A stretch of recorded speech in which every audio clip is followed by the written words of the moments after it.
So I want to welcome everybody to this call. My name is Steve Shapiro, and I'm the Bexley City Schools Coordinator of Experiential Learning.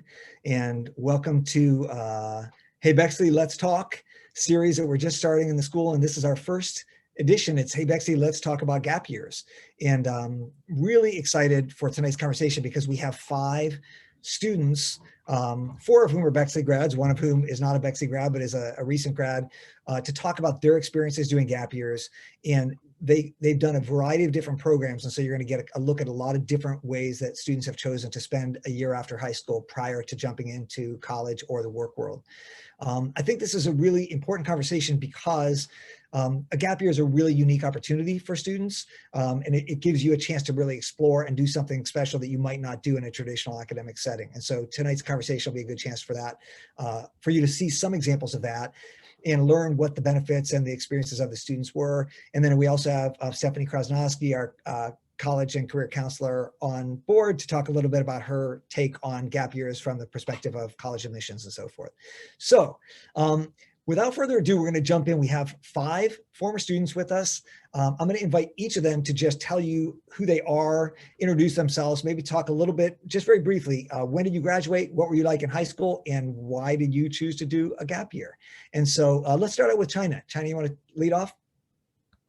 Yeah, I can start off. So my name is China Borgia. I use she, her pronouns.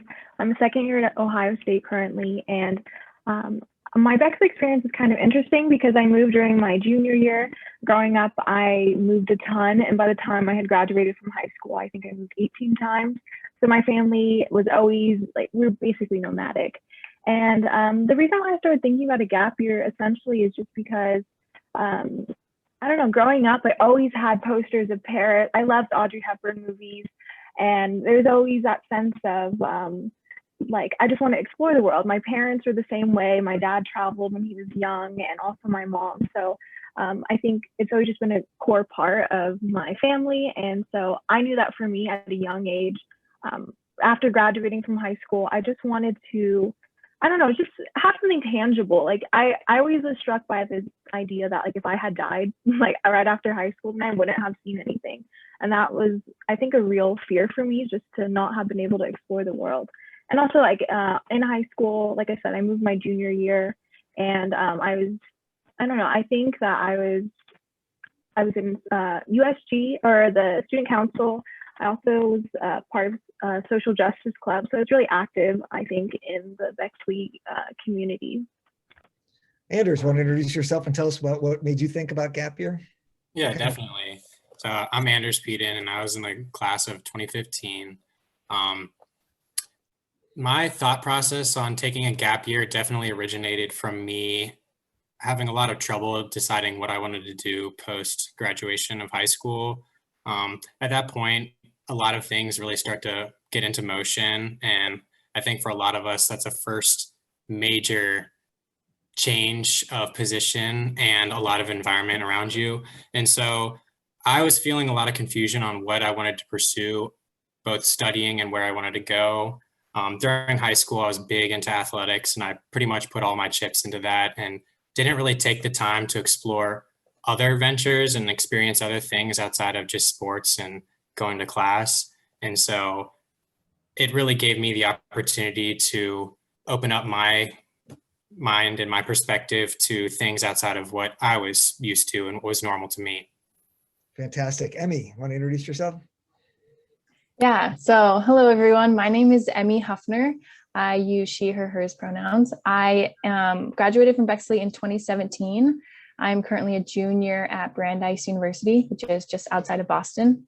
And in high school, I was, I'm sure like a lot of the other panelists here, really just over involved. I kind of just threw myself in every single thing that Bexley offered. I was playing 2 instruments, 2 sports, involved in 10 different clubs, had multiple leadership positions, because that was kind of the expectation at Bexley, do everything, be as good as you can at everything. And so I was constantly striving for perfection in every facet of my life, which just was frankly exhausting. And it didn't make me want to continue in a formal educational setting.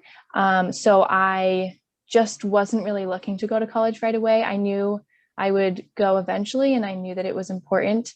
But I needed something else. And so I kind of had heard about gap years, but didn't really know what it meant. And so I just kind of kept exploring it. I spent so much time on the internet figuring out what is a gap year, what can I do with myself for a year, and ended up finding some great opportunities. Awesome. Kinsey. Hello. My name is Kinsey. I did not go to Bexley schools, but I was one of Steve's students at the Mosaic program, and I graduated from Dublin Kaufman High School in 2012. And after so high school, I was not really into it. I wasn't super involved in my school. I was very involved in Mosaic. I had found such a community in that alternative learning style. And that made me realize that I also wanted to pursue an alternative route post-graduation. And so actually through some of the people that we met in Mosaic, I heard about Americorps, and it was pretty much like the second that I heard what Americorps was, which is 10 months of full-time national service that's team-based with other youth 18 to 24 years old. I knew that that was what I wanted to do, and I was going to do it no matter what. And so I jumped into trying to get into Americorps, and I was fortunate to get in on my first application cycle and never looked back. Zach. Hey everyone, my name is Zach Shapiro. I use he, him, his pronouns, and I'm also a sophomore at Ohio State with China. So in high school, I was really involved in CISV and then had done some international travel with that. And my sister also had been an exchange student while she was in high school. So I had a lot of exposure to the idea of potentially, traveling internationally. And I knew that I really wanted to do that, and specifically like go places that I felt like I didn't know much about, and really be able to use like the world as my classroom was kind of my idea. And when I found out and started looking into gap years, I was like, the way that I viewed it honestly was like, I got to gain a year of life, because I was just like, I'm not really necessarily in a rush to go to college and get a job. I'll do all that stuff. But if I just take this gap year, then it's like this extra year that I have that I otherwise just would not have.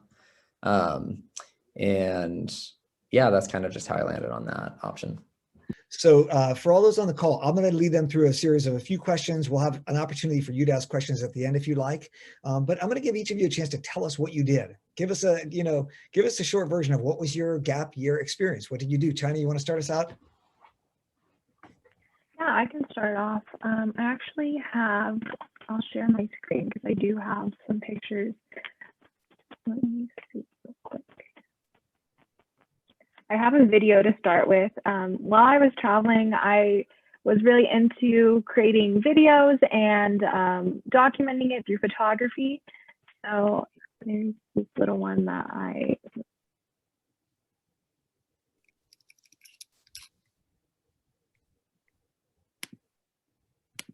let's see. Let me try refreshing it. Okay.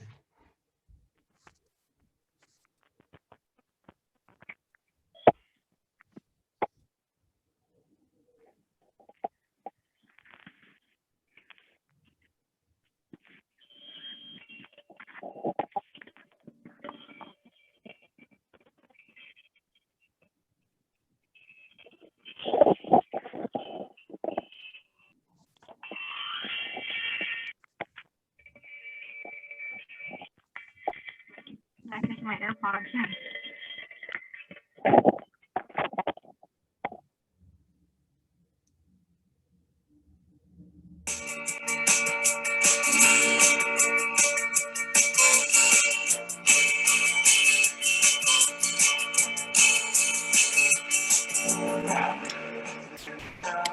Yeah, so for my gap year, I worked as an au pair. I knew that going into college, that I wouldn't be able to spend a lot of money. So I knew like that was just a huge financial burden for my parents.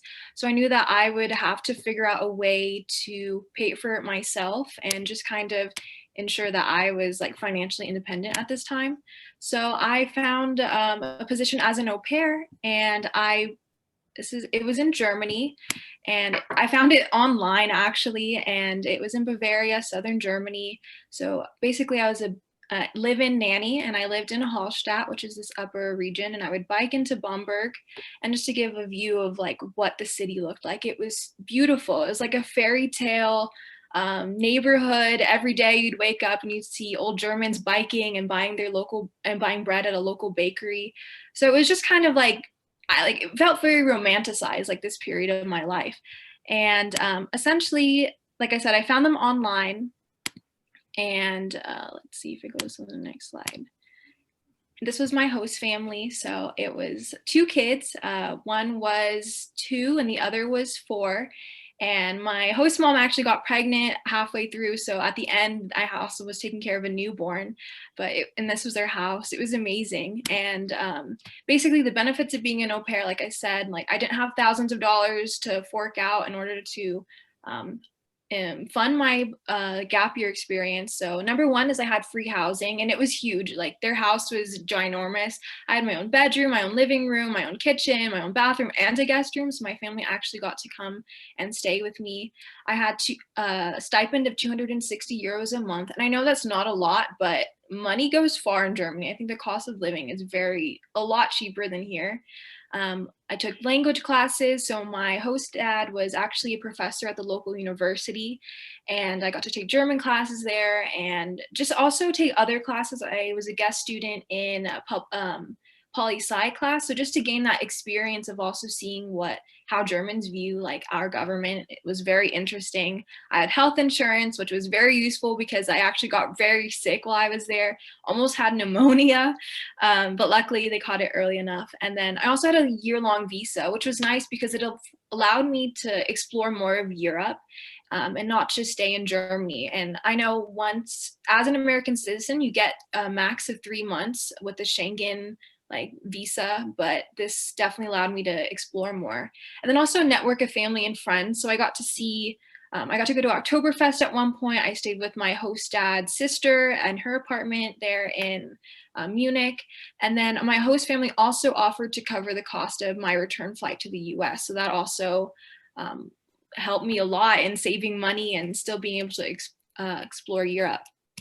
And then I guess like a typical day for me, I'd wake up at 8 a.m., have breakfast with my host family around 9 to 11:30. The older sibling would go to kindergarten or his local daycare, and I would just spend time exploring with the younger sibling. We would walk around the neighborhood, go to playground, and then I would pick him up from daycare and then nap time. So I got my own break, and then they'd have a gymnastics class. And then right after I was done babysitting, I would go to my German classes, and the days varied. So sometimes I wouldn't have to babysit in the morning, and I would just go to my university classes there. And a lot of biking. That was my only form of transportation. So I would bike in the middle of winter to my classes, and I loved it though. And then this is what my hometown looked like. Like I said, I was in Bavaria, so they had local fairs and markets, and I just really got to experience a lot of German culture, which I think just being very immersed in the culture, like being forced to speak the language, visualizing how families interact, you just gain that deeper level and that deeper understanding than if you were just to be there for like a 2-week visit. And it also forced me, I think, to have a lot of empathy for other people. I think like especially immigrants in our own country, because there'd be moments where I'd be standing in line, and I took German at my old school before I moved to Bexley for a semester, I think. So I had a very basic understanding when I arrived there. I didn't know any German, and I would hear the parents talking to their kids, and I'd just be like I have no idea what's happening. And there'd be other moments where I'd be standing in line for a bakery, and I would just not know what to say. Like there'd be a long line, and I would have to use my poor German. But by the end of the 12 or 13 months, actually, I was fluent. Like I could have a conversation with anyone. I could freely roam around Germany and have confidence in my language abilities. And then, of course, the other added benefit was traveling through Europe. So like I said, I love documenting everything. I got to go, I think, through 7 or 8 different countries on my time off. So I got to go through Spain, I got to go through Paris. I had a lot of family in Spain, so I got to spend time with them. And Julia actually was an Italian exchange student my junior year, so I got to visit her in Rome. She lived in Bexley for a year. And then, yeah, I got to hike through Switzerland and then more of Paris. And yeah, it was just an amazing experience overall. And I also wanted to point out, like Emi's point with like mental health. I think for me also, like the added benefit was just, I was so stressed in high school. Like, I think there was just always that pressure. And at one point I was taking 5 AP classes. And when college was rolled around, my dad told me, he's like, you just don't look excited to go to college. And like, I mean, I felt it. I just could not like mentally put myself in that kind of rigorous academic environment at that time. So definitely allowed me, like Zach said, like to live a little for a year and just explore more and have confidence in myself as an individual. Awesome. Thank you, China. Anders, you did something a little different from that. You want to tell us about what you did during your gap year? Yeah, it's going to be hard to follow that one up. I'm not nearly as prepared, but I spent the big chunk of my gap year doing a program through Outward Bound, which is an international outdoor leadership program, leadership school. The specific school I went to is their Northwest school. They have, I think, 11 schools in the US, and I'm not sure exactly outside of the US, but all over the world. My experience was broken down into multiple week sections of mountaineering, rock climbing, and rafting. And to give an idea of what went down, it was about 2 to 4 week chunks of packing up every bit of food, every bit of clothing, every bit of gear that you had for the next 2 to 4 weeks and putting it on your back and living throughout the wilderness, which was definitely a very different and foreign experience to me. I mean, coming from having a roof over your head and a fridge full of food and a phone that you can reach out to all those people that you care about or just anyone, things that we definitely take for granted every day. Once they're gone, you really start to see all the blessings that we have every day. So it was a curriculum of leadership, but in a outdoor setting. It was a very, very eye-opening experience. I would say I will never take for granted many things that we are blessed with every day. And I will always be blessed to have a roof over my head. And just overall, it was great to push myself out of my comfort zone. It actually forced me to be comfortable being uncomfortable because I didn't really have a choice at that time, but it was one of the best things ever because it took that to show me sometimes you have to lose in order to come around and win in the end. And those things stick with me every single day. I wish I was more prepared. I did take. That's great. Yeah, Outward Bound is a super intense experience. Super intense. It was an amazing experience, and that is something that I look back to every single day. And I'm so glad that I just took the risk and decided that it was worth it. I can't remember who said it. I think Zach, you said it. It was, you gained a year of life, and I definitely agree 100%. I mean, for me, it was sports, every minute of every day outside of school.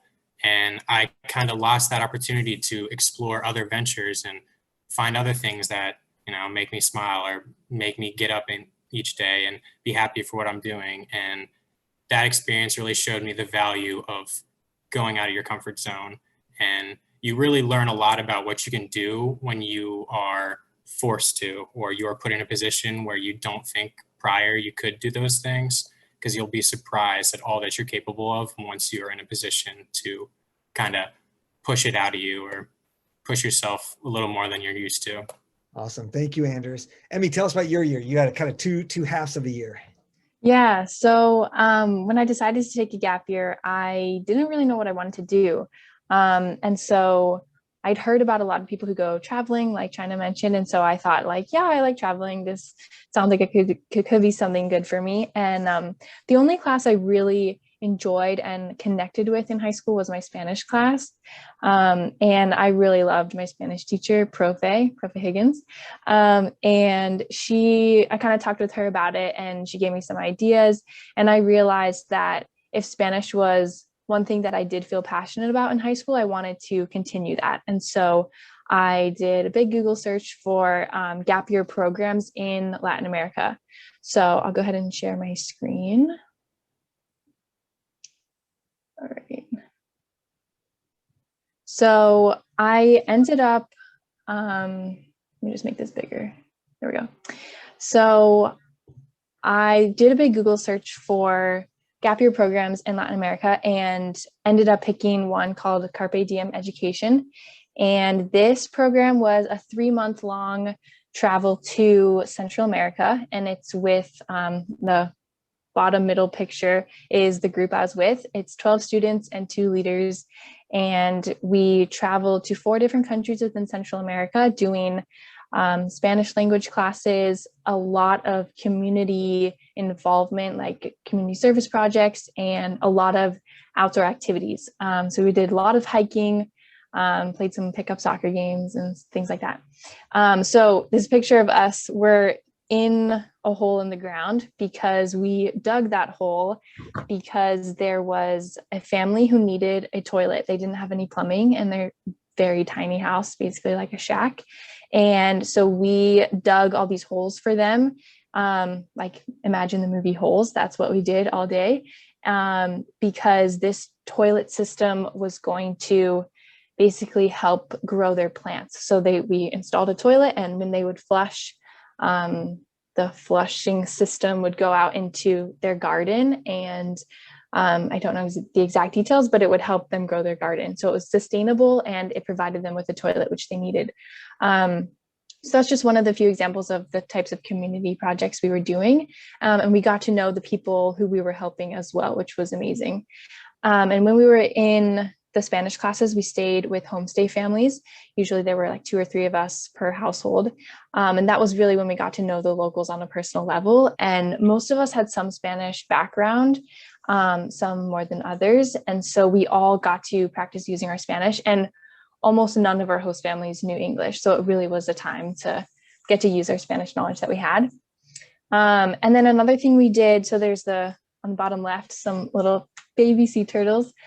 We had 2 different experiences on the beach helping save sea turtles. So one of them was helping to dig like the nests for sea turtles, because the mama turtle comes up on the beach and digs her hole and then lays her eggs and then leaves. And poachers, people come and steal the eggs in order to sell them because people eat these eggs, or animals come and dig them up. And so we would help protect the nests and build new nests for eggs that we saw around. And then another time at the beach, we got to see the little baby turtles get hatched and waddle back into the ocean. It was a very cute process. So we did a lot of nature work there. We did a lot of farming. Permaculture was a big thing we got to learn about. And then you did all this in the fall. Yes. And then that was only half of your gap year though. Right. So this program, Carpe Diem Education, was the first part of my gap year, and it was all very, very organized, very planned out ahead of time. I didn't have to do much. I just signed up and I went. And then halfway through, so after the program ended, after the 3 months, I decided to do something more on my own. So I did a solo trip to South America, went to 4 different countries in South America. And this was a lot more independent because I chose all of my itinerary. I chose all of the projects that I did, and I knew I wanted to focus on community involvement, community service, just like I had with my group program. So the bottom picture, there I am standing on a ladder in a bathroom. I was painting a bathroom, helped to paint a library in Argentina. I also worked on environmental reclamation on the Galapagos Islands off the coast of Ecuador, which was basically this kind kind of like a farm. We basically chop down blueberry plants all day because blueberries are a very invasive species in the Galapagos. And then I also went to Chile and worked on a horse farm. So my kind of like the three big things with my gap year was I wanted to speak Spanish and to travel and to focus on community service, because I knew some people who just kind of booked a one-way ticket and figured the rest out. And I definitely needed more structure. And I really loved the community service aspect. And I was able to do that for both like semesters, if you will. Fantastic. Kinsey, tell us about Americorps.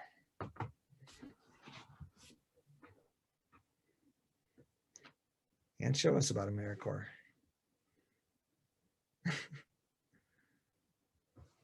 You got it to share. I got buried in pulling up my pictures, and then I just got buried. Okay, so basically, I served 2 years in Americorps in 2 different programs because they have thousands of different programs for different interests and different kinds of service. The 2 that I served in were both age-based programs. So it was particularly for people who were 18 to 24 years old, and they were team-based service programs. So I lived with, worked with, cooked with, grocery shopped with the same 8 to 10 people for my entire year, each year. So the first program that I served in was the National Civilian Community Corps, which was a residential-based service program. And that is, these hooligans were my team. But I was able to serve with FEMA, and we were based out of Iowa. And it was the year that Hurricane Sandy happened. So I was able to work with FEMA and other nonprofits in the area as a liaison between the 2 to help people get the best service in the wake of Hurricane Sandy that they possibly could. So this picture, we were on a military base, Fort Dix in New Jersey, because we were some of the first boots on the ground after the storm hit. It hit on October 30th, and we were in Chicago. And we started driving east, and we got there on Halloween, and it was still raining, and we were ready to serve. So we were in that area for most of our service year, just because that's kind of how the cookie crumbles. But every 4 to 6 weeks, we would pack up and move to a new location for a new type of service. So while I was there, Fema Corps is kind of unique in that they require a different kind of service than like traditional Americorps members were used to. So I did a lot of like computer work with survivors, helping them input their information and work their way through the system, working with insurance companies and nonprofits like Red Cross and Salvation Army and all different places like that, United Way.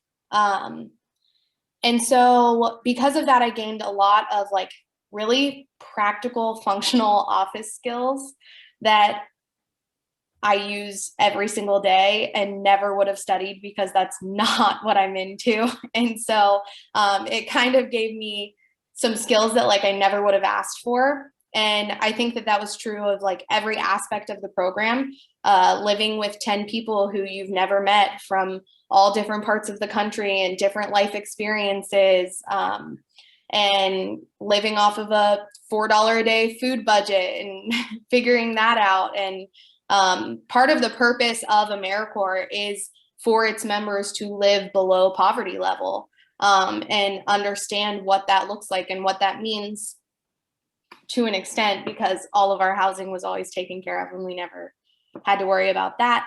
But we stayed everywhere from church basements to a yurt for 3 weeks, which was pretty neat, in coastal Maryland in the winter, but still an awesome experience. This is me and a teammate at our FEMA graduation. Part of the program, we actually went through the official FEMA outreach program and graduated with our ability to serve FEMA after we graduated from Americorps.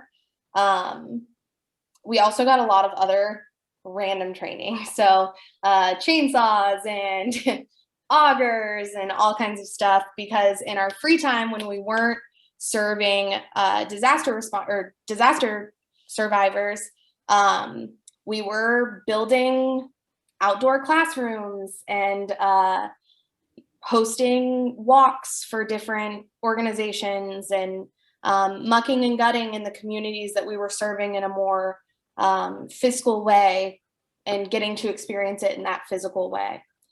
My second year of service, I don't have as many pictures of because we had students, so we weren't really allowed to take pictures. Short version of year 2, Kinsey. Yeah, for sure. But yeah, so my second year of service was in Columbus and it wasn't residential. So I got to live on my own, which was a whole different experience, but granted a lot more freedom, which was awesome. And I worked in Lyndon McKinley STEM Academy as kind of a near peer support. So I got to meet a bunch of different students and just help them stay on track to graduate through many different aspects of their educational life. And that was also part of Americorps? Yeah, so it's called City Year, but it is a whole other branch of Americorps. Awesome. Zach, tell us about your year.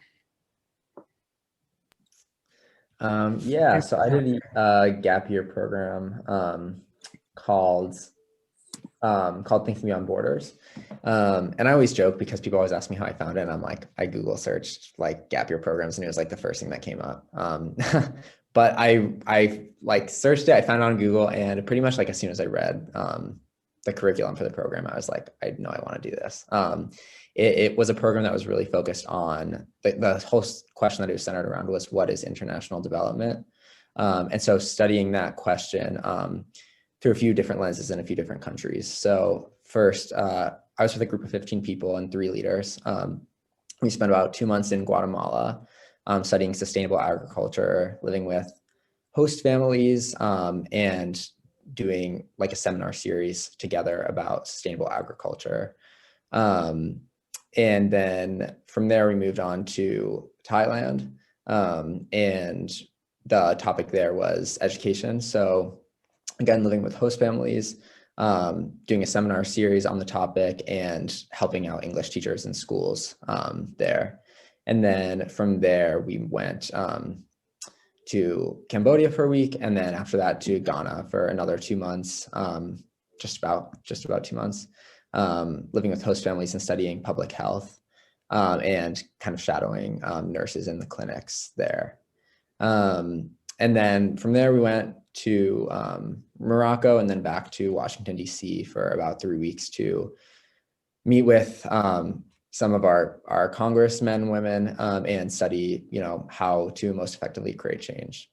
So that's the really short version. And I have a few pictures here, just from a few of the places we went. So this is my group. These are the 2 leaders, like right here.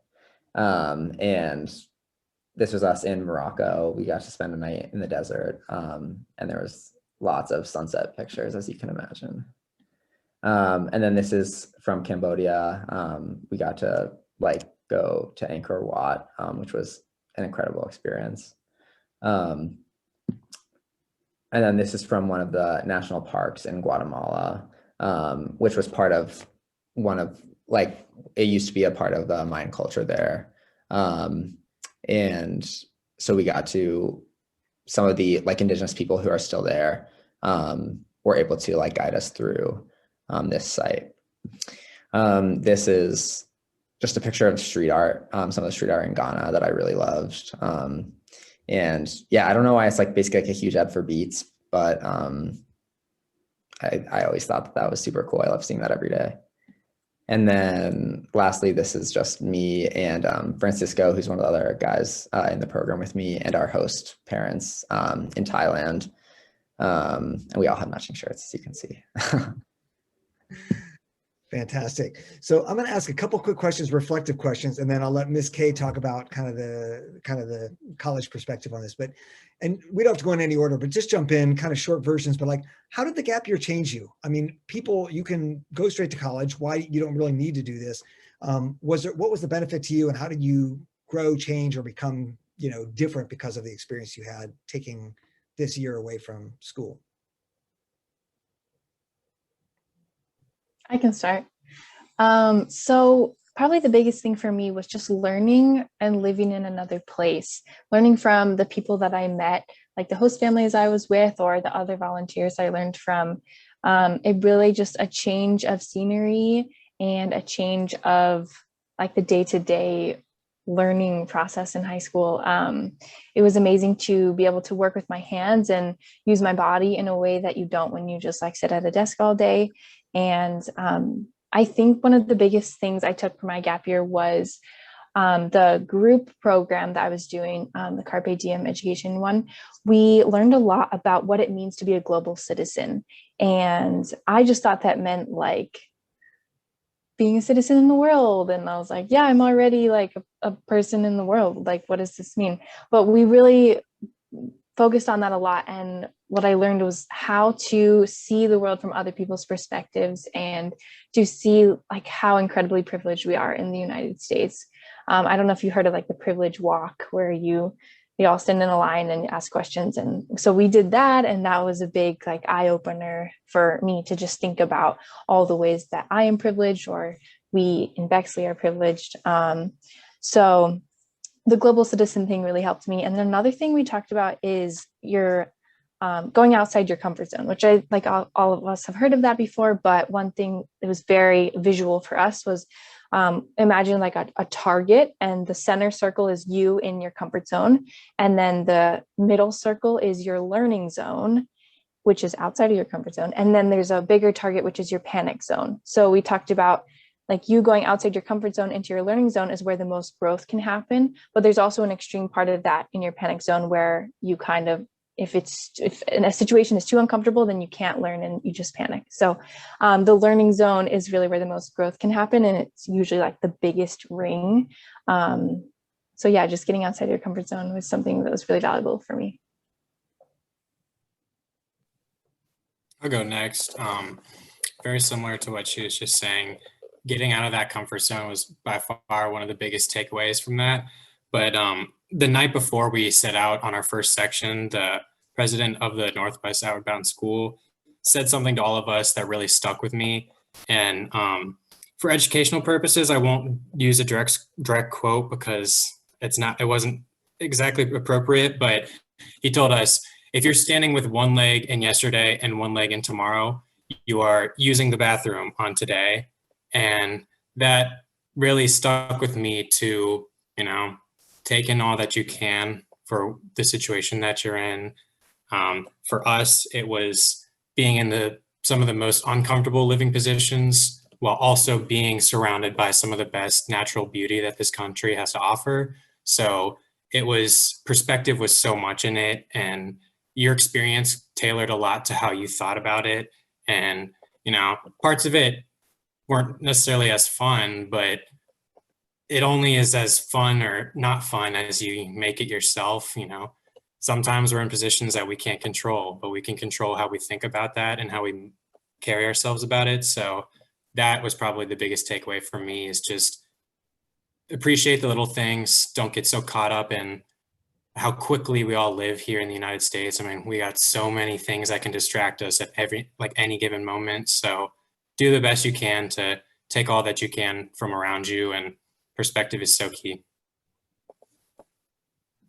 Yeah, I totally back the same thing, just about perspective and about the value that, being able to zoom out of a lot of, the things that you grew up around or knew for most of your life, the impact that has. I also think a few other things that I really gained from my gap year.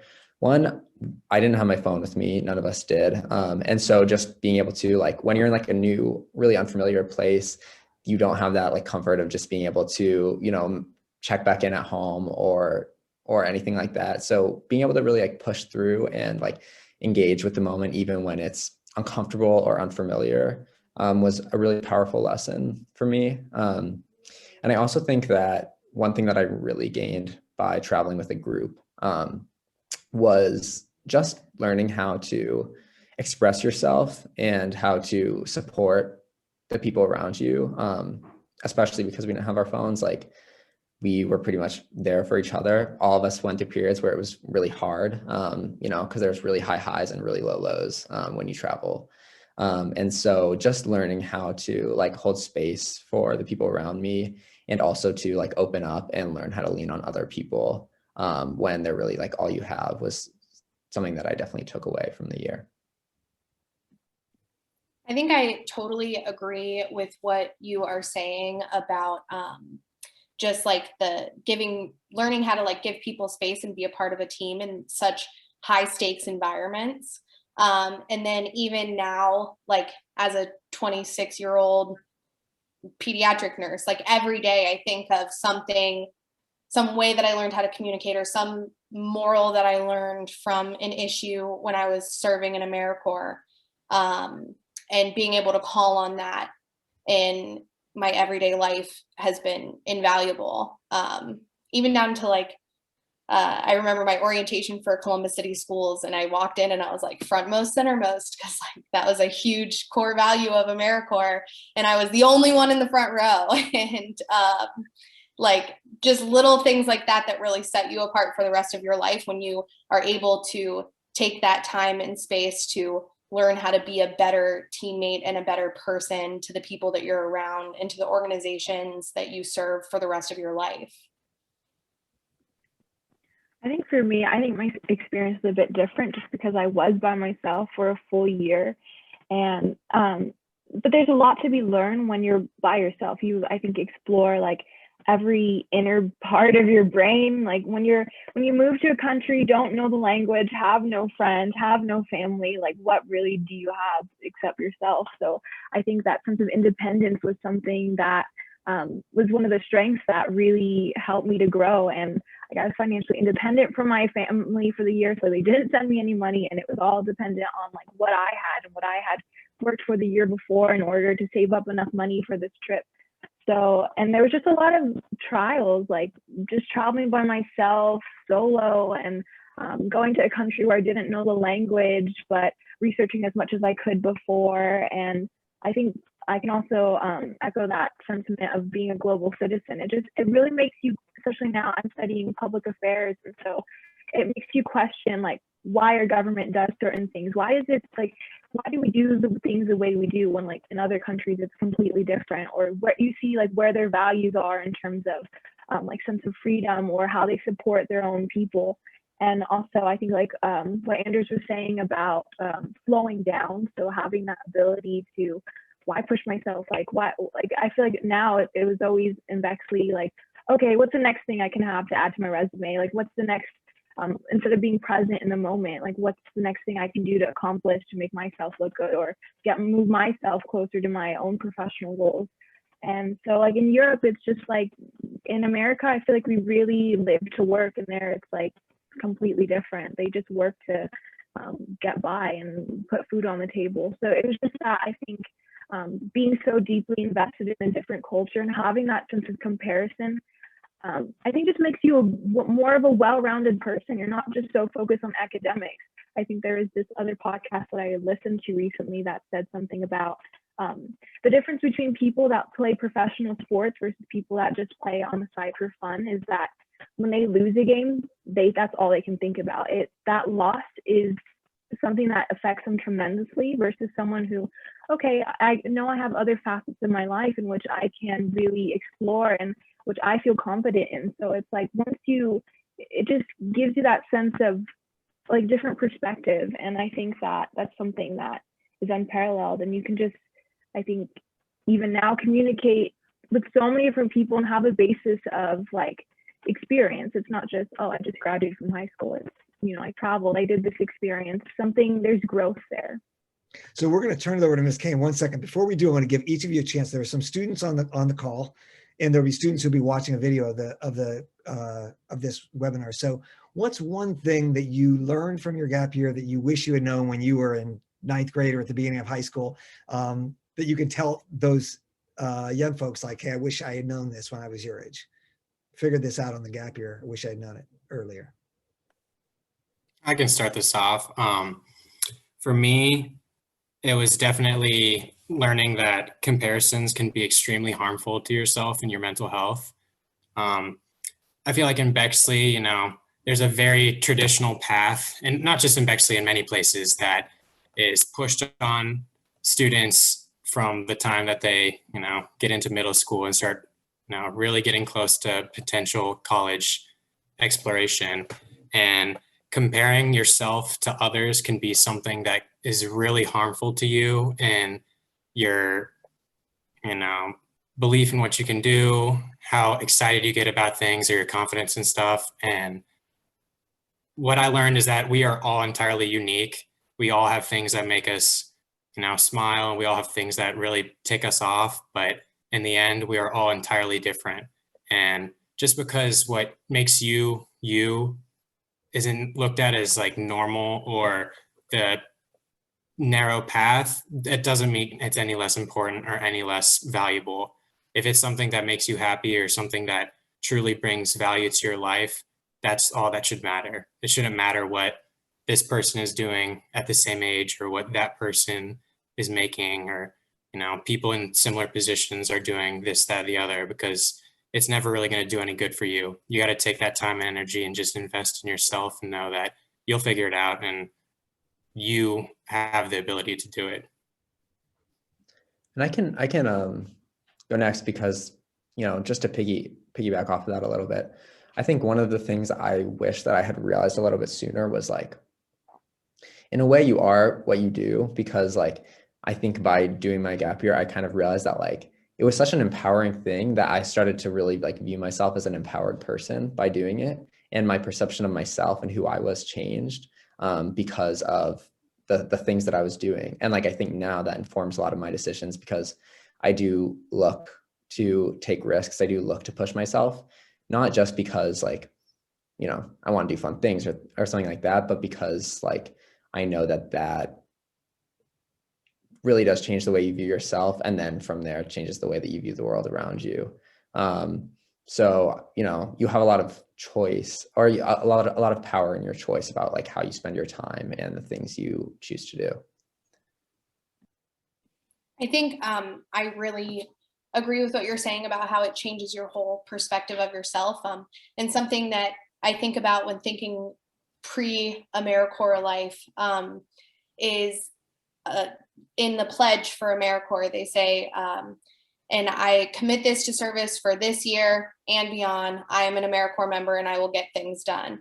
And I think that I spent most of high school really not knowing who I was or what I wanted to do. And it was the first time that I felt like, oh yeah, like that's me. Like I'm going to get things done for America and for the world and for everybody else in the future that I want to serve. So I think that what I would say to myself in ninth grade or to someone in my position in ninth grade is like, when you find the idea, commit to it.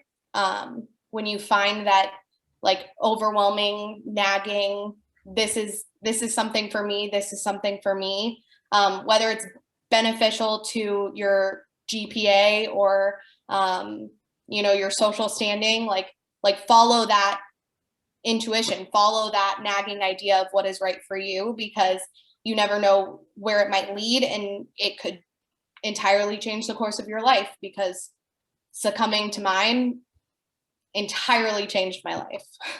So.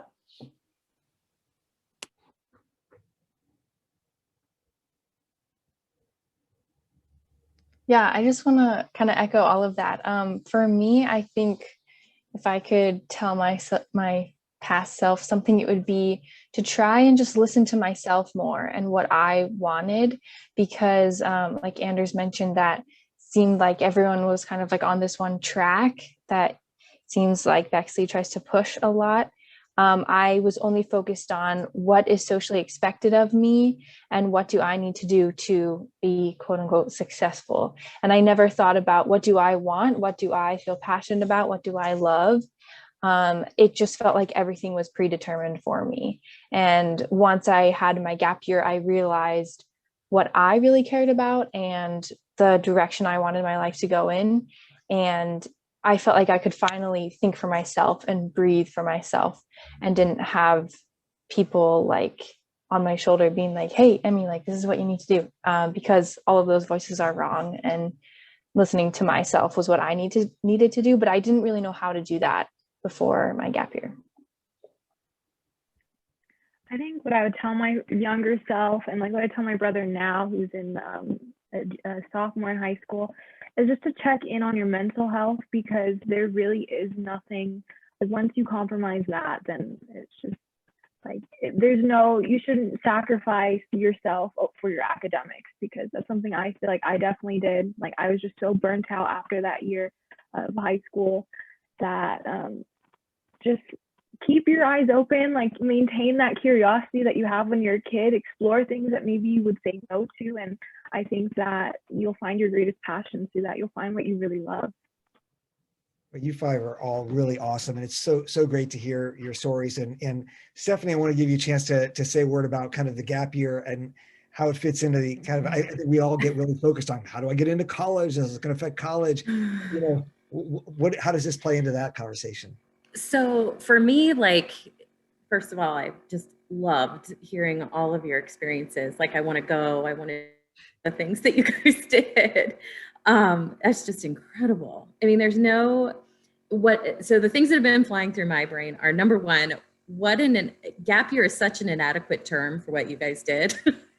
Like, it's like, I was thinking, like, is it catalyst year or ignite or, a year of purpose or, and it made me think about how much learning you guys did in that year. It wasn't a gap at all. I mean, it was like I don't know if it was a reset. I don't know how I would term it, but like for all of you, it felt like you found why you were doing all this work in the first place. And I think that is the thing that always, as an adult, as an educator, as a counselor, as a parent, watching you guys, because your generation is different than mine. And with AP credit and college credit plus and all of these ways that we accelerate college level coursework, it makes you wonder, why am I doing all of this? I think it's like, what am I doing all this work for? Why am I taking this course load, and where am I going next, and why am I picking it? And I just think what you've done is so important for humans. Like, and if that can happen throughout the course of a high school career, awesome. That's great.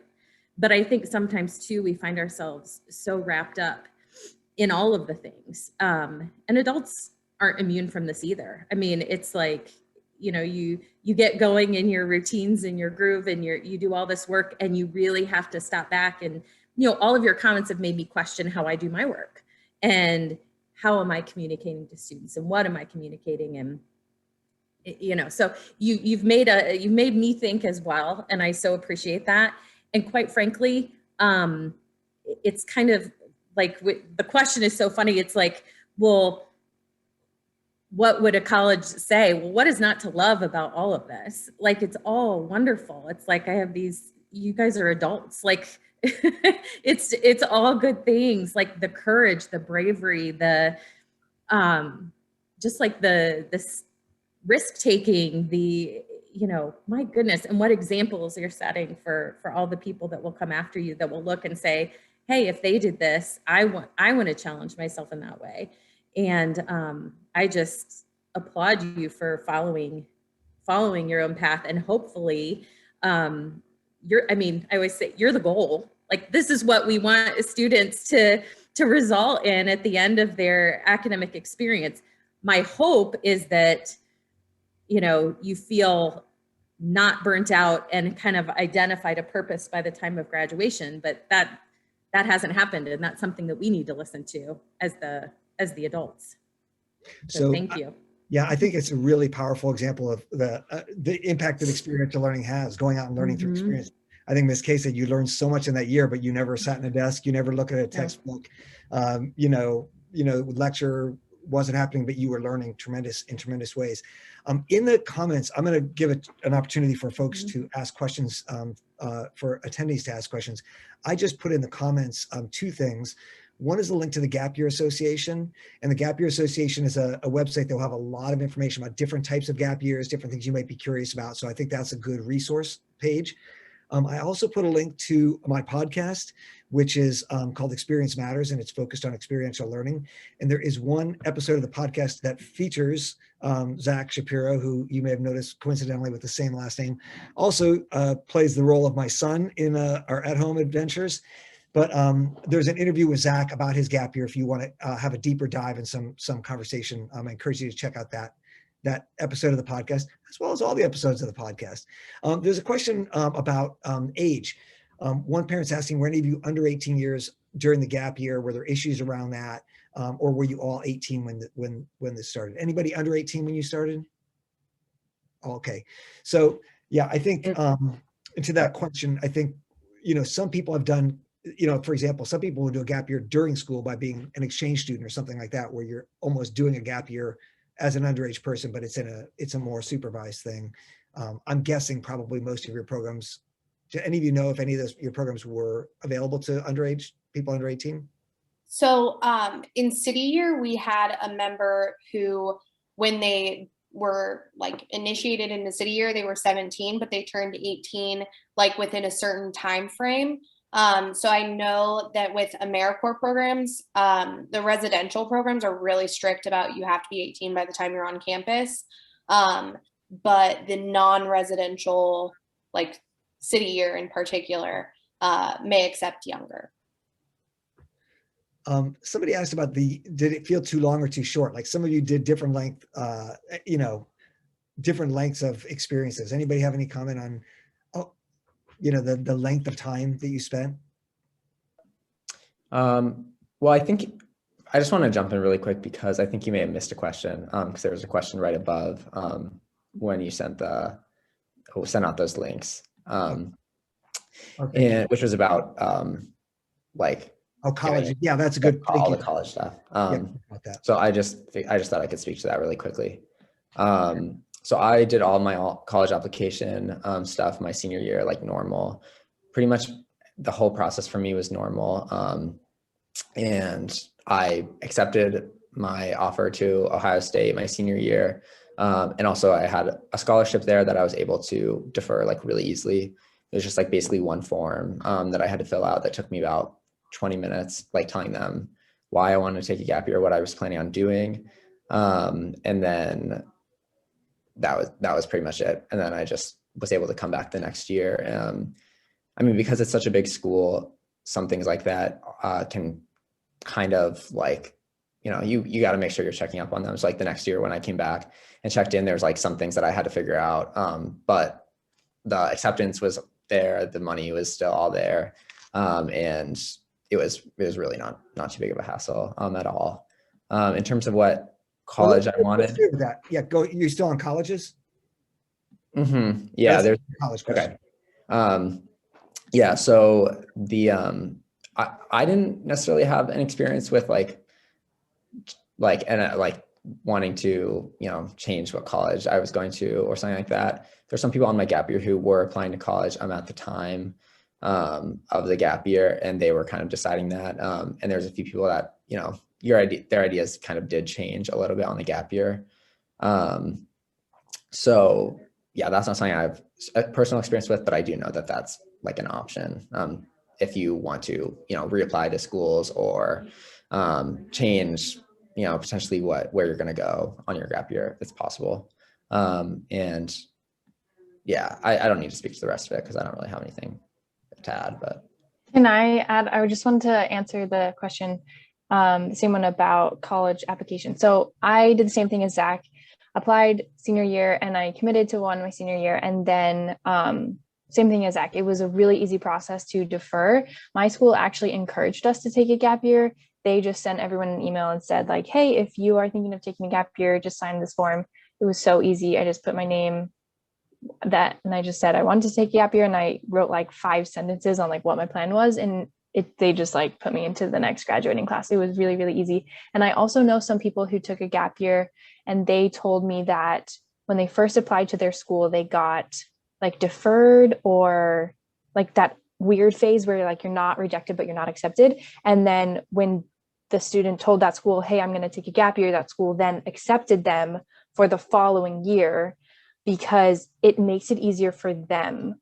I don't really know the specifics, but basically he was going to take a year off, and it means like from the school's perspective, they then know, like, I know they're just one person, but if enough people do this and they know like, okay, we have this many people in our graduating class next year. And so it makes their process for accepting the next year's students easier. So I don't know if every school will do that. Maybe it's just a few, but I just wanted to share that experience. China, you told me an interesting story about your scholarship experience. Yeah. So I did the same thing as Zach and Emi. I definitely recommend applying during senior year just because it's a lot of paperwork and you don't want to think about that after your gap year. But I applied to OSU and I accepted and then deferred for a year. But I didn't have a scholarship when I first applied. So I would have to pay full tuition. And then I found out midway through my gap year, I got an email from them that I had received a full ride because I think that put me at the front of the list. Like I was essentially the first person to apply then. So yeah, I started the college experience with no scholarship, and then came into my first year of college full ride, and that definitely like alleviated so much stress for me. Yeah, and Emi, you also mentioned maybe wondering if you still wanted to go to the college that you had initially accepted while you were on your gap year, but then deciding to stay with it. Yeah, I definitely like had some doubts along the way because I did have a lot of personal growth on my gap year, but I wasn't sure. So I stuck with my original decision, and it ended up working out. So, but there are like, I definitely can understand someone changing halfway through, and I don't know what the exact process would look like if you had to like reject their offer. I don't really know how that would work, and then reapplying, I'm not sure, but I definitely had a few doubts in the beginning. Well, I think I want to kind of respect the time. I know we're a couple minutes past our stated 8:30 time. I will say if the panelists, if you all are comfortable putting your email addresses in the comment section in case anybody wants to reach out to you directly with a question, particularly about Americorps or about Outward Bound or about something global or au pair, if you're comfortable, no pressure. But if a person did an experience that you're interested in and they share their email address, you're welcome to reach out directly to them by email. And you're always welcome to reach out to me by email at the school if you want to talk about particular ideas